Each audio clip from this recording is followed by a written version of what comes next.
E aí, isso é de boa? Aqui é o 17 e no vídeo de hoje eu quero falar sobre os Cavaleiros do Zodíaco, Saga de Poseidon, episódio 11. Após derrotar o General Marina Isaac de Kraken, o pilar do Oceano Ártico foi destruído por Yoga. Antes de morrer, Isaac conta algo importante para Yoga, sobre um outro inimigo, além de Poseidon, cujo qual tem orquestrado toda esta batalha.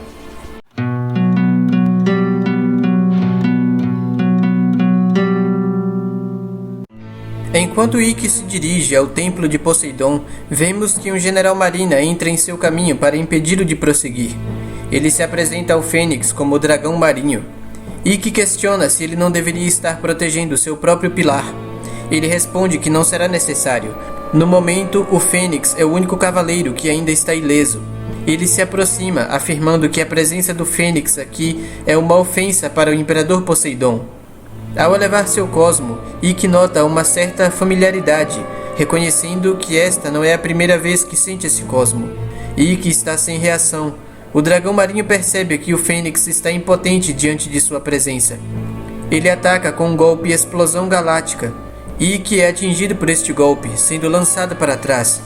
Ikki reconhece este golpe como sendo de outra pessoa e questiona quem é o dragão marinho afinal. Ele retira o elmo e revela sua face. Ikki está abismado ao ver que este é Saga de Gêmeos. Mas ele deveria estar morto. Por que está aqui? O dragão marinho o corrige, dizendo que o Fênix o confundiu com o tolo do seu irmão. Ele se apresenta como Cânon de Gêmeos. Ikki entende que então eles eram gêmeos, assim como sua estrela guardiã. Entretanto, Cânon afirma que é diferente de seu irmão, pois Saga sempre foi torturado por duas índoles, a boa e a má. Porém, Cânon só possui a má. Ikki pergunta por que ele está lutando ao lado de Poseidon. Por acaso está tentando realizar o desejo que seu irmão tanto quis, mas nunca realizou? Farto de perguntas, Cânon decide eliminar o Fênix, mas assim como a ave Fênix da mitologia volta à vida, o Cavaleiro de Fênix poderia voltar também. Sendo assim, é mais eficaz mandá-lo para outra dimensão, de onde ele não poderá voltar mais. Ikki está surpreso que ele também possa usar esta técnica. A fim de exibir seu poder, ele conta que não apenas usará os golpes que tomou de seu irmão. Preparando uma técnica diferente, Cânon ataca com um triângulo de ouro. Ele explica que no Atlântico Norte existe a diabólica zona do Triângulo das Bermudas.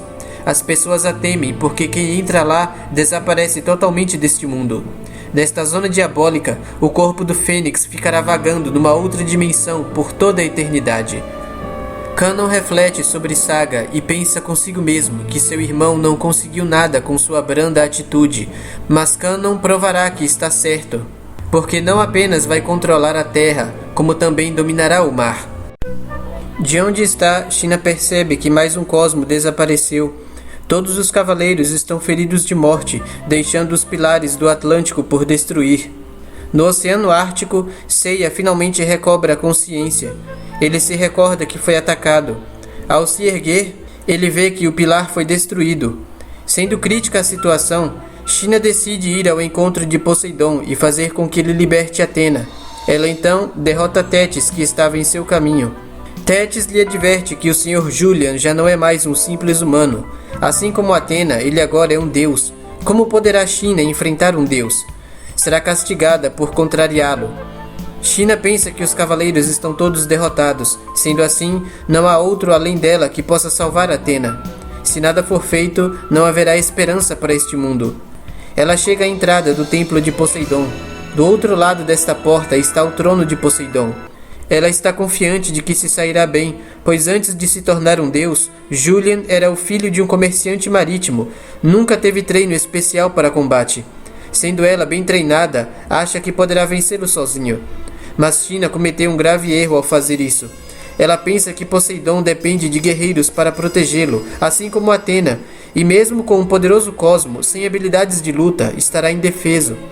Aos poucos, China vem se aproximando, até enfim encontrar Poseidon em seu trono. Ela se impressiona com o tamanho de seu cosmo.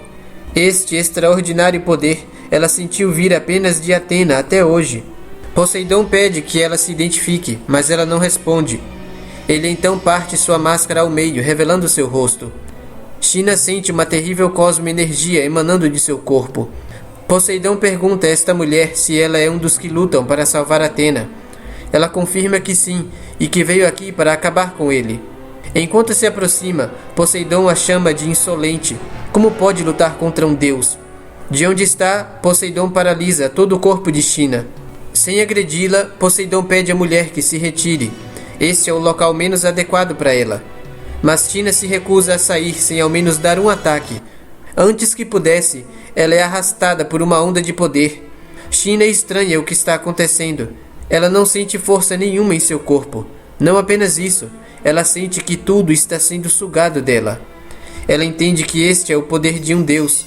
Impotente, China cai no chão, sem poder e sem esperança. No outro ponto, Seiya sente oscilar o cosmo de China. No Oceano Índico, Shiryu recobra a consciência. Em outro local, Canon sente mais uma cosmoenergia se apagar, e desta vez foi o próprio Poseidon quem o fez. Com isto, todos os cavaleiros de Atena estão mortos, acredita ele. Assim como 5 generais marinas, que morreram lutando. Até aqui, tudo tem ido como ele planejou. Ouve-se o som de uma doce melodia. Eis que aqui está Sorento de Cirene. Ele interroga o dragão marinho, perguntando o que ele faz aqui. Deveria estar vigiando o pilar do Atlântico Norte. O dragão marinho responde que um dos cavaleiros de bronze estava tentando invadir o templo do imperador Poseidon, portanto, teve que vir acabar com ele. Com isto, afirma ele que conseguiram acabar com todos os cavaleiros que se atreveram a lhes atacar. Agora, a vitória pertence a Poseidon. Desconfiado, Sorento afirma que não tem tanta certeza disso.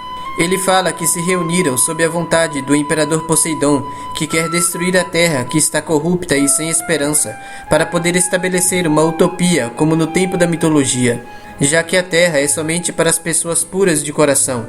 Com este objetivo, tiveram que passar por batalhas contra os cavaleiros de Atena, que insistem em proteger a terra e os humanos. No entanto, Sorento se pergunta se esta batalha era mesmo a vontade do imperador Poseidon. Suponha que o imperador Poseidon enfrente Atena e os dois acabem morrendo. Isso seria ótimo para alguém que conspira dominar a terra e o mar. Este alguém se livraria de 2 deuses sem precisar enfrentá-los. Sorento afirma que não podem permitir isso. O dragão marinho se faz de desentendido.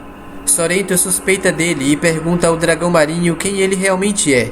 Ele tem comandado os marinas no lugar de Poseidon. Eles obedeceram sem indagar, mas Sorento desconfia se não foi ele quem tramou esta batalha, incluindo a ressurreição do imperador Poseidon. Sentindo-se intimidado, o dragão marinho o adverte que se não parar de falar, vai se arrepender. Dito isto, num tom de ameaça. Sorento se sente intimidado. Neste momento, é possível sentir 2 poderosas cosmoenergias se dirigindo aos pilares dos Atlânticos Norte e Sul. O dragão marinho estranha esta atividade, pois imaginou que todos os cavaleiros já estivessem mortos. Por causa disso, o confronto entre eles acaba sendo adiado. O dragão marinho fala que conversarão depois e pede que Sorento dirija-se para o seu pilar. No grande suporte principal, vemos que Atena permanece concentrada em seu cosmo. Neste ponto, seu corpo já está todo coberto pelas águas. Ao longe, vemos um dos cavaleiros se aproximando. É o Shun. Ele chega ao pilar do Atlântico Sul. Em alerta, ele olha em volta, mas não vê o general que vigia este pilar. Em vez disso, ele ouve o soar de uma canção. Só então, sua atenção é direcionada ao marina que se encontra neste pilar. Ele vê que este é Sorento de Cirene e está surpreso ao ver que ele está vivo, pois pensou que ele havia morrido junto com Siegfried em Asgard. Em retrospectiva, vemos a cena em questão. Siegfried se deixou ser atacado por Sorento, para assim ter a chance de chegar perto o suficiente para agarrá-lo e levá-lo consigo, explodindo seus corpos em ascensão. Sorento conta que, de fato, para aqueles que observavam da terra, pareceu ter acontecido que ele morreu mesmo. Vemos que Sorento tenta se soltar, mas por mais que tente, não consegue. Ele então, por um instante, usando uma técnica de ilusão, se transfigura na imagem de um demônio, o que foi inesperado e assustou Siegfried, quebrando sua concentração por um instante. Isso foi tempo suficiente para Sorento libertar sua mão.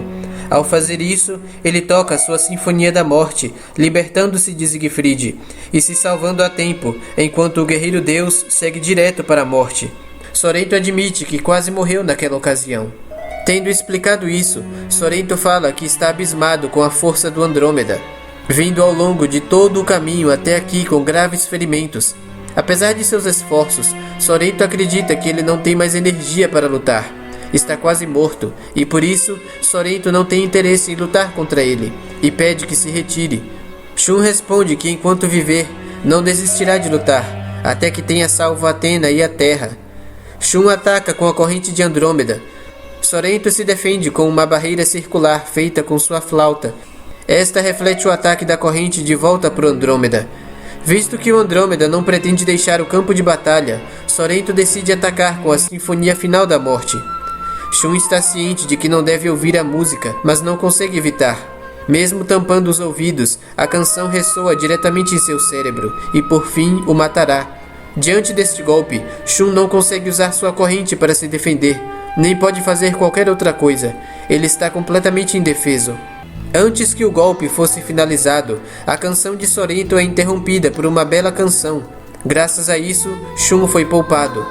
Sorento se pergunta o que é esta canção e de onde vem.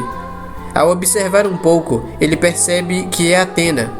É possível ouvi-la do grande suporte principal. Bem, este foi o vídeo de hoje, espero que tenham gostado. Se gostou, deixe seu like. Se quiser ver mais do meu conteúdo, se inscreva no canal e ative o sininho para receber uma notificação sempre que um vídeo novo for postado. E fique à vontade para comentar na seção de comentários abaixo. Até o próximo vídeo.